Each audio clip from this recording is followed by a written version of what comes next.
तो बेटा, ये कहानी सुनो, जिंदगी की बहुत बड़ी सीख मिलेगी।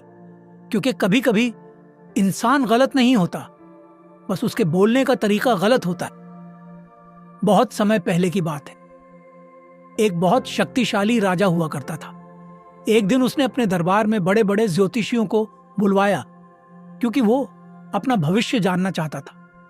तभी एक ज्योतिषी आगे आए। उसने राजा की कुंडली देखी और देखते ही उसके चेहरे का रंग बदल गया। राजा ने उससे अपने भविष्य के बारे में बताने को कहा। ज्योतिषी कुछ देर चुप रहा। फिर उसने राजा से कहा कि महाराज, आप अपने परिवार के हर सदस्य की मृत्यु अपनी आंखों से देखेंगे। यह सुनते ही राजा का चेहरा गुस्से से लाल हो गया।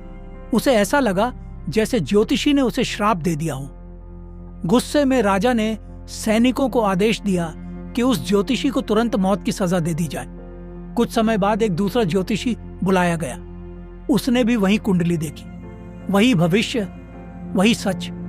लेकिन इस बार उसने मुस्कुराते हुए राजा से कहा कि महाराज, आपकी उम्र बहुत लंबी है और आप अपने पूरे परिवार से ज्यादा जीवन जिएंगे। ये सुनते ही राजा बहुत खुश हो गया।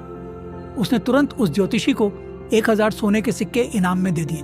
अब सोचो, दोनों ज्योतिषियों ने बात एक ही कही थी, सच भी एक ही था, लेकिन एक ने उसी सच को कठोर शब्दों में कहा और दूसरे ने समझदारी से।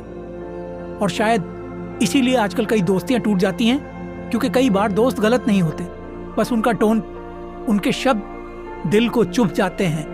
और कभी कभी गुस्से में बोला गया एक सेंटेंस सालों पुरानी दोस्ती खत्म कर देता। क्योंकि इंसान शब्द भूल जाता है, लेकिन बोलने का तरीका कभी नहीं भूलता।